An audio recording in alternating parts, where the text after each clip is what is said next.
Hello friends, स्वागत है आपका आपके अपने यूट्यूब चैनल ज्ञान प्लस पर। बजट, जी हाँ, हम कॉमर्स में बजट कर रहे थे।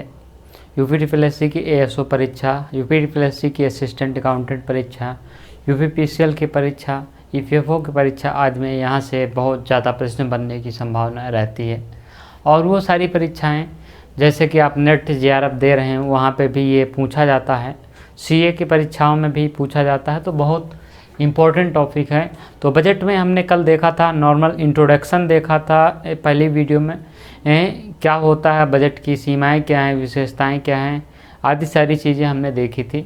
उसके बाद हमने दूसरी वीडियो में कर लिया था कि जो बजट होता है वो sales budget, production budget, labour budget, distribution budget आदि सारी चीज़ें, शोध बजट, ये सारी चीज़ें हमने देख ली थी। अब इस वीडियो में आज हम देखेंगे, इस लेक्चर में आज हम देखने जा रहे हैं रोकड़ बजट यानी कि कैश बजट। कैश बजट जो क्या होता है, ये सारी चीज़ें हम डिटेल में डिस्कस करेंगे, क्योंकि और कैश बजट का प्रारूप क्या है ये भी देखेंगे, क्योंकि परीक्षा में यहाँ से प्रश्न बनने की संभावना बहुत ज़्यादा हो जाती है। तो हम देखेंगे यहाँ पे कैश बजट यानी कि जिसे आप कह सकते हैं हिंदी में रोकड़ बजट।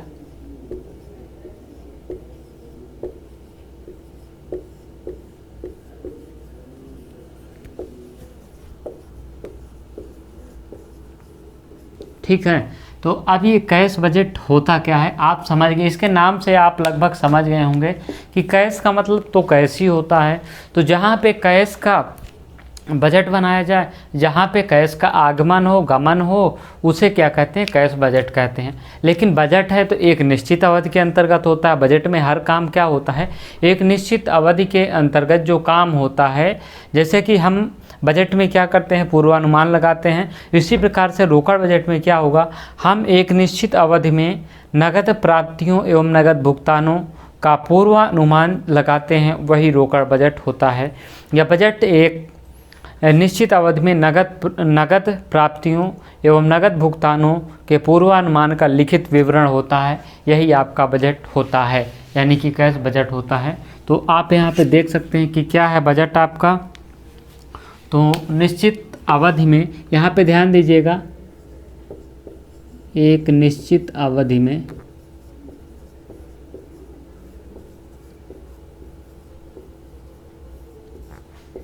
नगद प्राप्तियां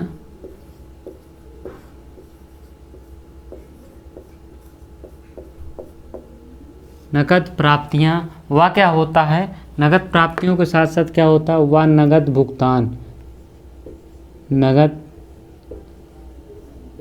भुगतान का पूर्व अनुमान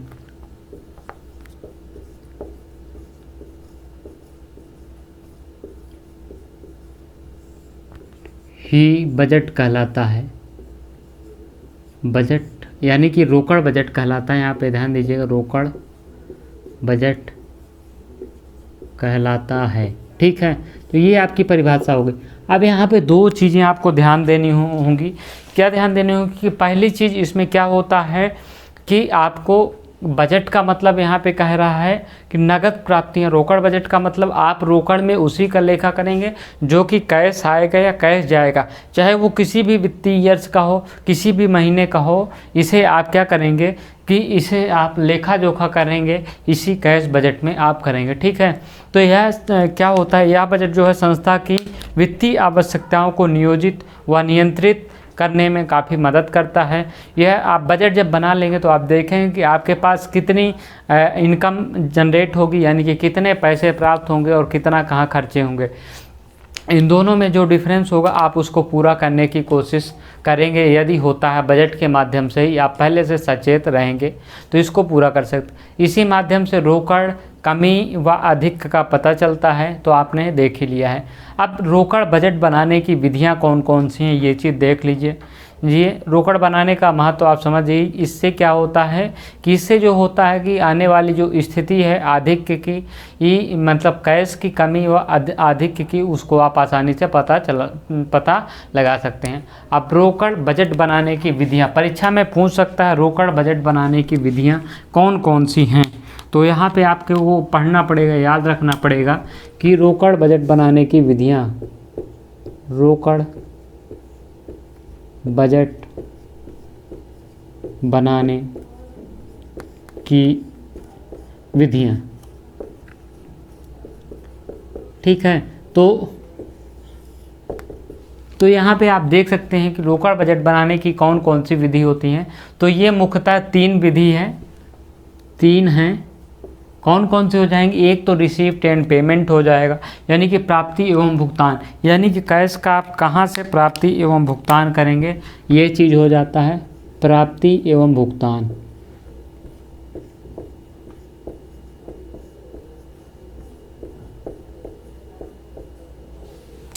प्राप्ति एवं भुगतान पहला हो जाएगा। दूसरा आपका क्या हो जाएगा? दूसरा जो महत्वपूर्ण तरीका है वो समायोजित लाभ हानि विधि। क्या होता है? समायोजित लाभ हानि विधि। समायोजित लाभ हानि विधि। और तीसरा और जो अंतिम हमारा हो जाएगा, क्या हो जाएगा? बजट विधि हो जाएगा। तीसरा क्या हो जाएगा हमारा? बजट विधि।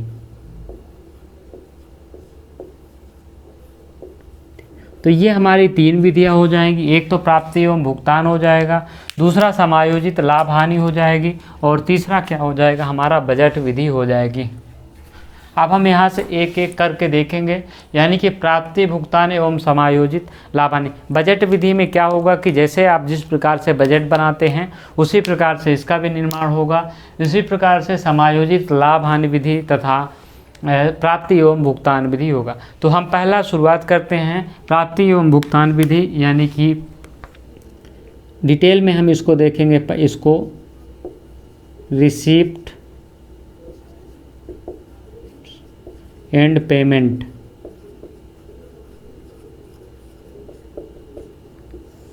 ठीक है, तो पहली विधि को हम यहाँ पर डिटेल में चर्चा कर रहे हैं। अब रिसिप्ट एंड पेमेंट का मतलब आप समझ ही गए होंगे कि रोकड़ बजट में बजट की अवधि की सभी प्राप्तियां एवं भुगतानों को दिखाया जाता है इसमें।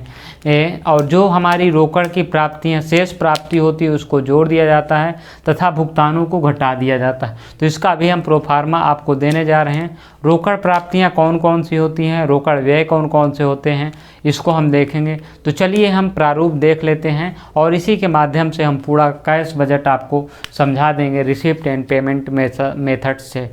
तो जैसे कि आप सभी को पता है कि कैश कहाँ कहाँ से प्राप्त होते हैं और कहाँ कहाँ पे खर्च होते हैं। तो यहाँ पे हम देखेंगे cash budget receipt and payment method.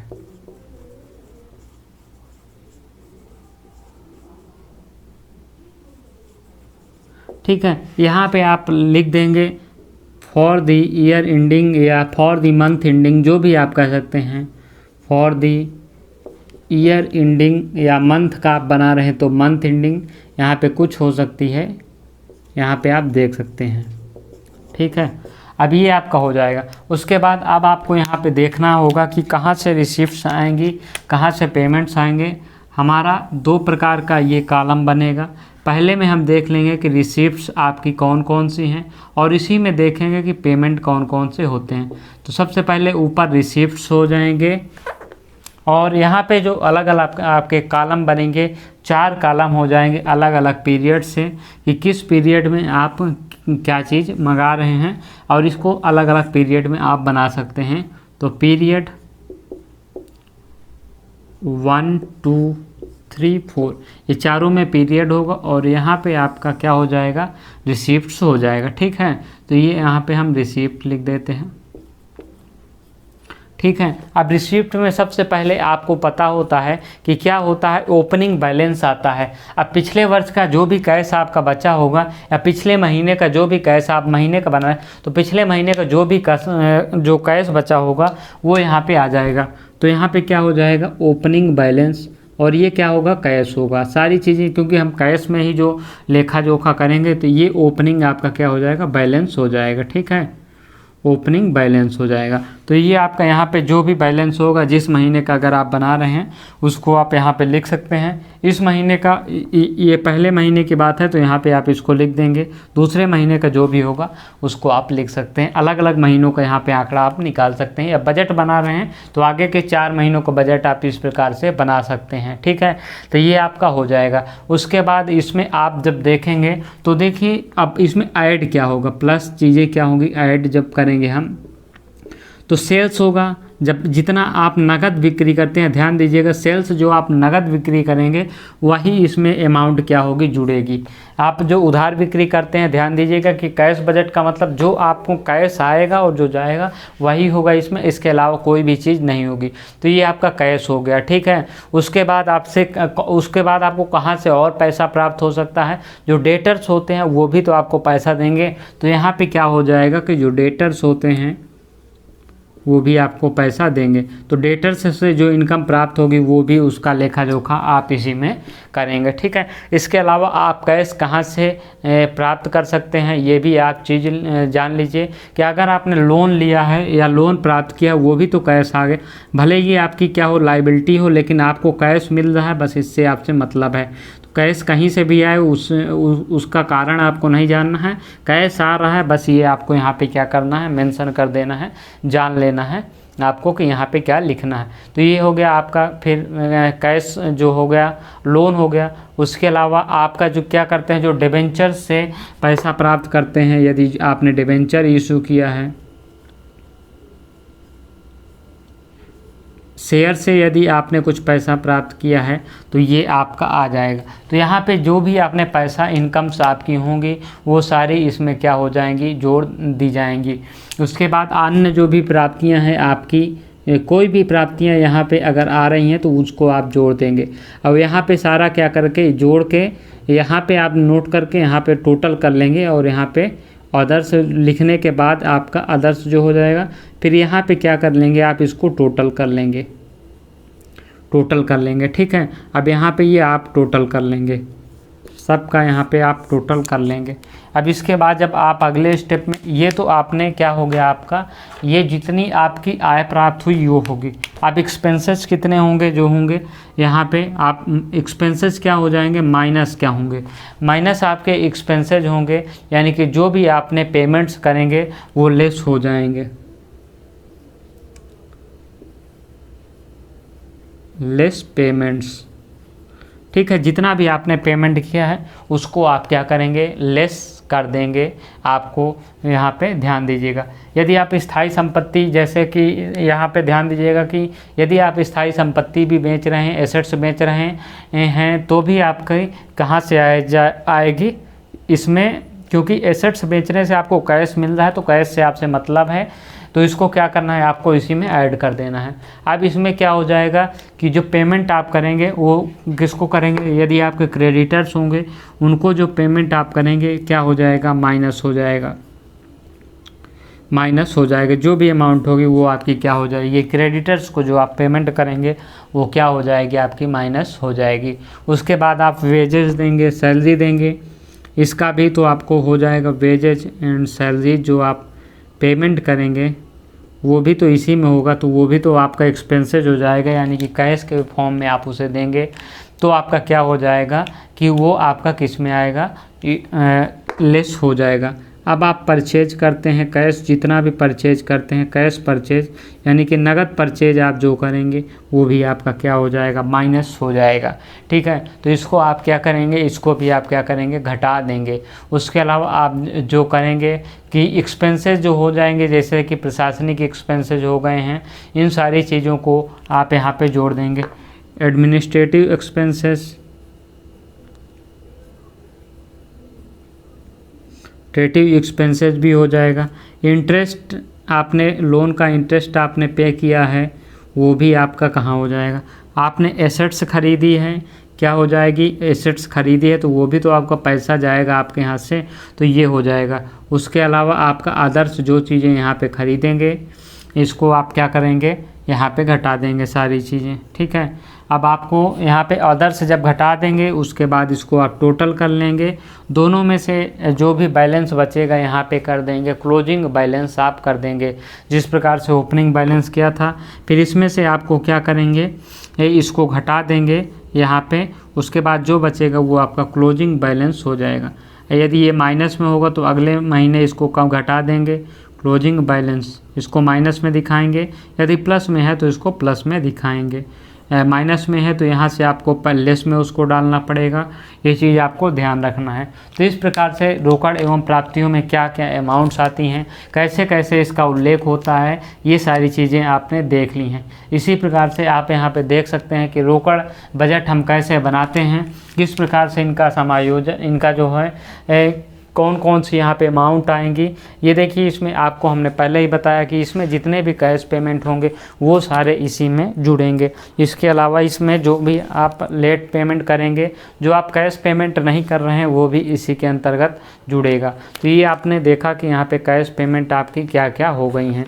अब हम आगे बढ़ते हैं इसी हिस्से में।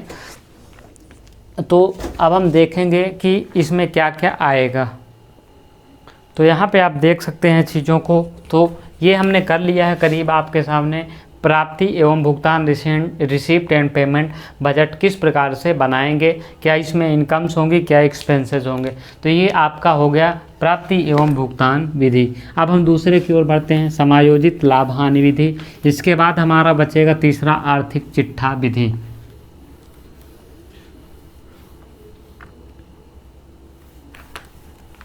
आर्थिक चिट्ठा विधि तीसरी पॉइंट हो जाएगी। दूसरी पॉइंट अभी हमारा करना है समायोजित हानि। यहाँ पे हमने बजट विधि लिखा है, सॉरी ये बजट विधि नहीं, आर्थिक चिट्ठा विधि हो जाएगा है। हम बोल रहे थे आर्थिक चिट्ठा ही, लेकिन लिख दिए थे बजट विधि, आर्थिक चिट्ठा विधि। अब हम चलते हैं दूसरे विधि की ओर, जो कि इसको हम डिटेल्स में चर्चा करेंगे, समायोजित लाभ हानि विधि।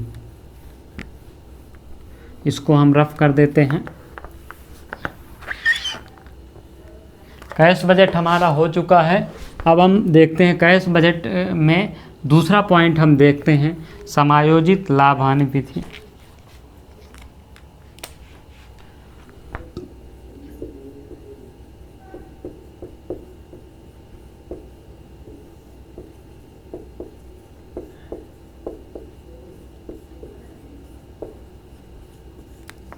अब adjusted profit and loss method.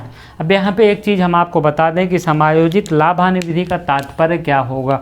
तो यहाँ पे देखिए, समायोजित का मतलब एडजस्टेड और प्रॉफिट एंड लॉस, यानी कि जो भी प्रॉफिट एंड लॉस को उसको एडजस्ट करके जो हमारी विधि निकल के आई है रोकड़ बजट बनाने की, वो क्या हो जाएगी, वो हमारी क्या होती है, समायोजित लाभ हानि विधि होती है। अब इस विधि का प्रयोग क्या होता है, दीर्घकालीन बजट के लिए किया जाता है। इसका बजट किसके लिए किया जाता है, अधिकतम दीर्घकालीन बजट के लिए किया जाता है। दीर्घकालीन, इस विधि का प्रयोग हमने पहले ही बताया कि इस विधि का प्रयोग क्या होता है, दीर्घकालीन बजट बनाने के लिए होता है। दीर्घकालीन बजट बनाने के लिए होता है, बनाने के लिए होता है।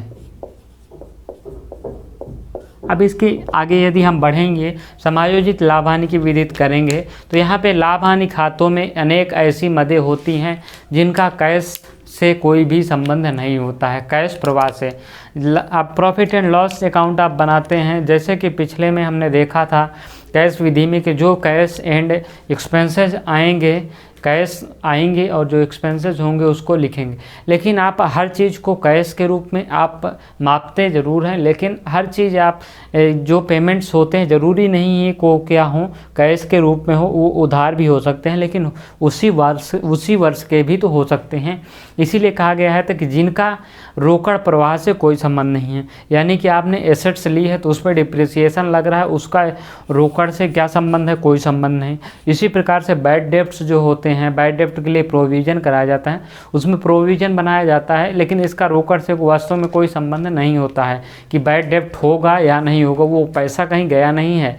और उसकी प्रकार से इसी प्रकार से क्या होता है, आय में भी जैसे रिवैल्यूएशन ऑफ एसेट्स हो गया, प्रीपेड एक्सपेंसेज हो जाते हैं, और और आउटस्टैंडिंग एक्सपेंसेस और पेड एक्सपेंसेस जो भी हैं ये सारे होते हैं। तो ये सारी चीज़ों का भी लेखा जोखा क्या होता है कि इसमें आप कैश मेथड में आप नहीं कर पाते हैं। इसीलिए यहाँ पे कहा जाता है इस विचारधारा पर आधारित है कि व्यवसाय में लाभ होने पर रोकड़ बढ़ जाएगी और हानि होने पे घट जाएगी। सही बात है कि व्यवसाय में यदि आपका प्रॉफिट होता है तो कैश जो प्रॉफिट हुआ है वो बढ़ेगा, और लॉस हुआ है तो जो आपने लगाया है उसका नुकसान हुआ है तो रोकड़ घट जाएगी। सिंपल सी बात है। इसीलिए गैर जो नगद नॉन कैश ट्रांजैक्शन होते हैं के लिए लाभ हानि से संबंधित नहीं होते समायोजन करना आवश्यक होता है। तो इन जो कैश से संबंधित यानी कि जो नॉन कैश ट्रांजैक्शन होते हैं जो लाभ हानि से संबंधित होते हैं उनका समायोजन करना आवश्यक होता है। यदि आप नहीं करेंगे तो क्या होगा कि उस सही आपका प्रॉफिट नहीं दर्शाएगा।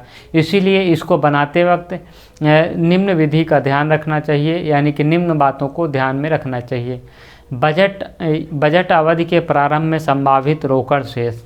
ठीक है, तो इसमें क्या करना चाहिए कि बजट अवधि के दौरान जो भी रोकड़ शेष हुए हैं उनको ध्यान में रखना चाहिए। तो चलिए हम इसका भी प्रारूप देख लेते हैं। Cash budget for the period of indent जो भी होगा यहाँ पे हम देखेंगे कि यहाँ पे क्या होगा, प्रॉफिट एंड लॉस क्या होगा, एडजस्टेड जो हो जाएगा वो हो जाएगा।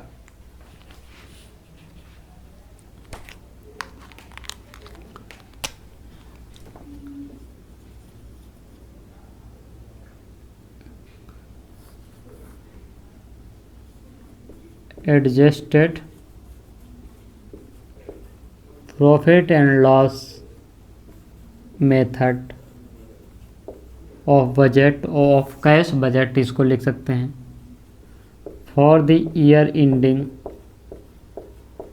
इंडेड जो भी आप यहाँ पे लिखेंगे। ठीक है, फिर सेम प्रारूप यहाँ पे भी सेम रहेगा जो कि पिछले का था। यहाँ पे भी कोई प्रारूप में परिवर्तन नहीं आएगा। इसको आप 2 3 4 यहाँ पे लिख सकते हैं। लेकिन वहाँ पे क्या था, वहाँ पे आप क्या करते थे कि वहाँ पे रिसिप्ट सेंड पेमेंट करते थे। तो यहाँ पे क्या हो जाएगा, जैसे कि वहाँ पे ओपनिंग बैलेंस की तरह शुरुआत की गई थी और उसमें ऐड्स जो इनकम्स थी जो कैश थे उनको ऐड किया गया था। ठीक है, तो यहाँ पे भी सेम होगा। तो चलिए हम देख लेते हैं ओपनिंग बैलेंस। यहाँ पे जितने भी जो होंगे आपके एक्सपेंसेस होंगे और जो यहाँ पे क्या होगा, सबसे पहले इनकम होगा, उसके बाद क्या हो जाएगा एक्सपेंसेस होगा। तो क्या हो जाएगा, इनकम यहाँ पे लिख देते हैं, इनकम। ठीक है, तो इनकम में क्या क्या हो जाएगा, पहले तो ओपनिंग बैलेंस होगा। तो क्या हो जाएगा, ओपनिंग बैलेंस। ठीक है, अब इसमें डिफरेंट प्रकार की अमाउंट क्या होंगी, जो आपकी प्राप्तियां होंगी उस साल से संबंधित होंगी, एक निश्चित ईयर के लिए होंगी, चाहे वो कैश हो चाहे नॉन कैश हो, उसको यहाँ पे क्या क्या दिया जाएगा, जोड़ जाएगा। तो यहाँ पे सबसे पहले जोड़ा जाएगा यदि आप में का कुछ प्रॉफिट हुआ है तो उसको जोड़ दिया जाएगा। बजट में कुछ प्रॉफिट यदि आप निकाल रहे हैं तो उसको क्या करेंगे, यहाँ पे जोड़ देंगे। ठीक है, अब बजट में जब प्रॉफिट आप जोड़ देंगे तो जो आप उसके बाद प्रोविजन एंड रिजर्व्स बनाएंगे उसको भी क्या कर देंगे, जोड़ देंगे।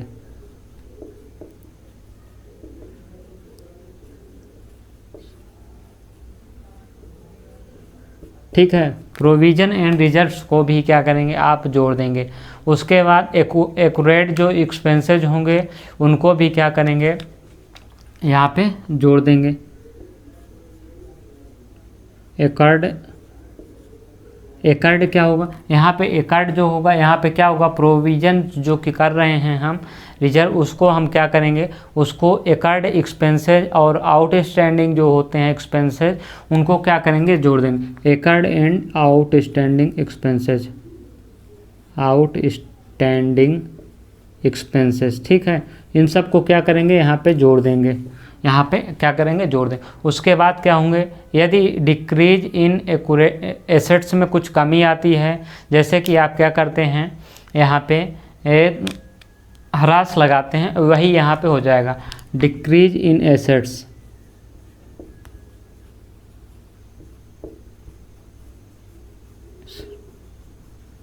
ठीक है, यहाँ पे डिक्रीज इन एसेट्स होगा, उसको क्या करेंगे कि आप घटा देंगे, यानी कि यहाँ पे जोड़ देंगे।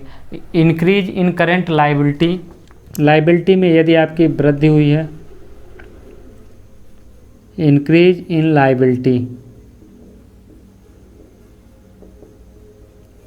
ठीक है, इसको क्या करेंगे, यहाँ पे आप क्या करेंगे, जोड़ देंगे, क्योंकि आप जब समायोजित लाभानी करते हैं तो जो लाइबिलिटी में जो वृद्धि होती है और एसेट्स में जो कमी होती है वो एक दूसरे के क्या होते हैं, समानांतर होते हैं। तो इसलिए इसको क्या करेंगे, इसलिए यहाँ पे जोड़ देंगे।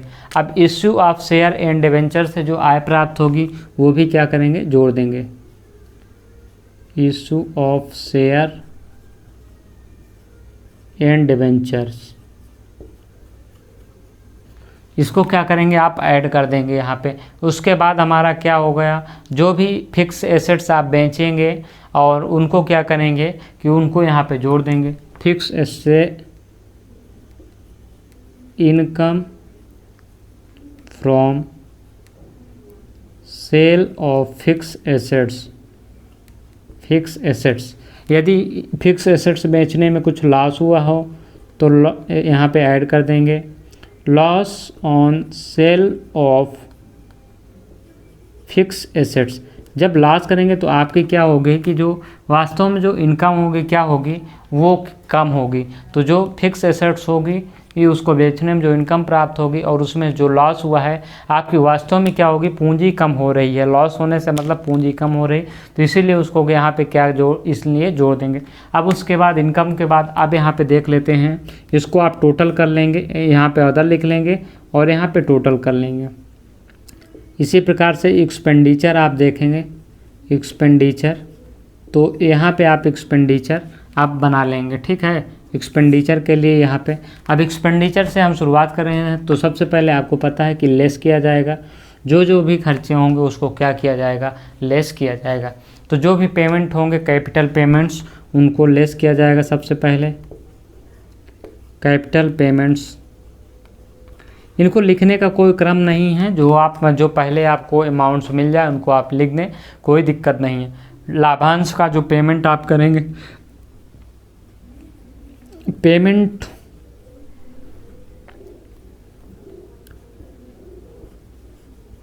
ऑफ डिविडेंड, लाभांश का जो आप क्या करेंगे, पेमेंट करेंगे, वो भी इसी के अंतर्गत घटा दिया जाएगा। उसके बाद जो आप एडवांस पेमेंट्स करते हैं, जिन्हें कि आप प्री पेमेंट्स भी कर सकते हैं, प्री पेमेंट्स को भी आप क्या करेंगे, लेस करेंगे, क्योंकि आपके यहाँ से क्या हुई, कैपिटल गई है, ठीक है। तो इसको क्या करेंगे, घटा देंगे। उसके बाद क्या करेंगे, डिक्रीज इन करंट लाइबिलिटी, यदि लाइबिलिटी में आपको वो वृद्धि कमी हुई है, डिक्रीज इन लाइबिलिटी,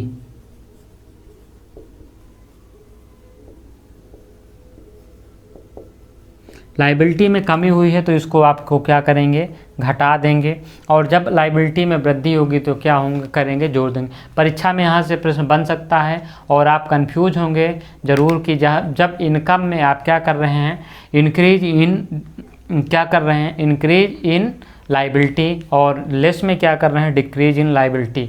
तो लाइबिलिटी में कमी होगी तो वो क्या होगा कि आपका व्यवसाय में क्या होगा कि पूंजी कम हो रही है, तभी तो आपका क्या होगा कि लाइबिलिटी में कमी आएगी। यदि पूंजी में कमी नहीं आ रही है तो लाइबिलिटी में कैसे कमी आएगी। उसको आप क्या करते हैं, लाइबिलिटीज़ का जब आप पेमेंट करते हैं तो क्या हो जाएगा कि वो आपका क्या हो जाएगा, लाइबिलिटी का जब आप पेमेंट करेंगे तो घटेगा ना, क्योंकि आप पेमेंट करेंगे। और इंक्रीज इन लाइबिलिटी यानी कि आपके पास पैसा आ रहा है तो ये तो इनकम में आएगा ना। आपको कॉन्सेप्ट समझ में आ गया होगा कि जब इंक्रीज इन लाइबिलिटी का क्या तात्पर्य होगा। जब आपने कहीं से पैसा लिया है तो आपके उधार लिया है, लोन लिया है, यहाँ पे लोन अगर आप लिख देंगे तो आपको सिंपल से समझ में आ जाएगा।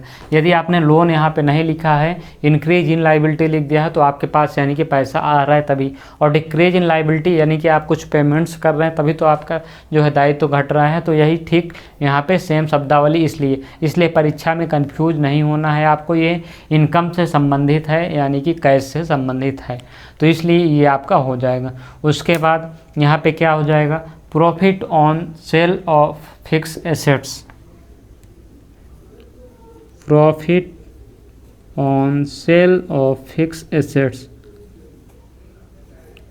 फिक्स एसेट्स, ठीक है। यदि आपका फिक्स एसेट सेल में कुछ प्रॉफिट हो रहा है तो ये क्या होगा कि आपके जो संपत्तियां हैं, संपत्तियों में प्रॉफिट हो रहा है तो वो क्या होगा आपके लिए, संपत्तियां, इसका मतलब क्या है कि संपत्तियां आपकी क्या हो रही हैं, घट रही हैं। संपत्ति आप बेच रहे हैं तो संपत्तियां क्या हो रही, घट रही हैं, इसीलिए क्या किया जा रहा है, लेस किया जा रहा है। तो ये हो गया। अब यहाँ पे ये सारे जब आप घटा देंगे तो यहाँ पे क्या हो जाएगा कि ये आपका टोटल यहाँ पे कर लेंगे जो भी होगा, उसके बाद जो भी इससे इसको घटा देंगे, जो भी बैलेंस आएगा वो बैलेंस हो जाएगा। तो यहाँ पे आप लिख देंगे इसे क्लोजिंग बैलेंस। अब कैश बजट और इसमें आप अंतर देख लीजिए, ये माइनस में भी हो सकता है, प्लस में भी हो सकता है। तो आप अंतर यहाँ पे देख सकते हैं कि क्या हो जाएगा कि कैश बजट में सिर्फ जो कैश इनकम एंड एक्सपेंडिचर होते थे उन्हीं को लिखा जाता था, जबकि एडजस्टेड प्रॉफिट एंड लॉस का मतलब होता है कि आप उस ईयर में जितने भी खर्चे हुए हैं उनको आप एडजस्ट करके लिखेंगे, चाहे वो उस वित्तीय वर्ष के हों, वो चाहे उसका पेमेंट पहले किया गया हो या बाद में किया जाएगा, लेकिन वो हैं उसी वित्तीय ईयर से हों। इसका उद्देश्य लॉन्ग टर्म करने के, लॉन्ग टर्म में बैलेंस शीट या लॉन्ग टर्म कैश बजट बनाने के लिए किया जाता है। तो ये आपका जो हो गया समायोजित लाभ हानि विधि हो गई। अब हम बात करते हैं, लास्ट हमारा हो जाता है क्या, balance sheet method. Balance sheet method में कुछ नहीं है, जिस प्रकार से आप बैलेंस शीट बनाते हैं उसी प्रकार से यहाँ पे भी बैलेंस शीट बनाएंगे। उसमें कैश से आपका मतलब नहीं रहेगा, जो भी नॉर्मल आप बैलेंस शीट बनाते हैं ठीक उसी प्रकार से ये भी बैलेंस शीट बजट मेथड हो जाएगा। बैलेंस शीट एक तरह से आपका बजट होता है कि आपने इस वर्ष क्या किया क्या नहीं किया, तो इसीलिए यहाँ पे क्या हो जाएगा, ये बजट मेथड हो जाएगा, यानी कि आर्थिक चिट्ठा विधि हो जाएगी। तो आपको तीनों चीज़ समझ में आ गई होगी, क्लियर हो गई होगी। यदि आपको क्लियर ना हुई तो आप डाउट को अपने कमेंट बॉक्स में डाल सकते हैं, हम उनका समय मिलने पे आपको रिप्लाई कर देंगे। फिलहाल ये आपका रोकड़ बजट रहा। इसमें अभी दो महत्वपूर्ण चीज़ें आपकी बच रही हैं, एक मास्टर बजट हो गया और एक जीरो बजटिंग हो गई है। ये zero budgeting and master budgeting को हम अगली वीडियो में कर लेंगे, छोटा टॉपिक रहेगा, 10-15 मिनट की वीडियो रहेगा, उसको हम कर लेंगे। तो इस वीडियो में इतना ही, मिलेंगे अगली वीडियो में, तब तक के लिए धन्यवाद। देखते रहिए वीडियो को और इन्जॉय करते रहिए लाइव को। Thank you.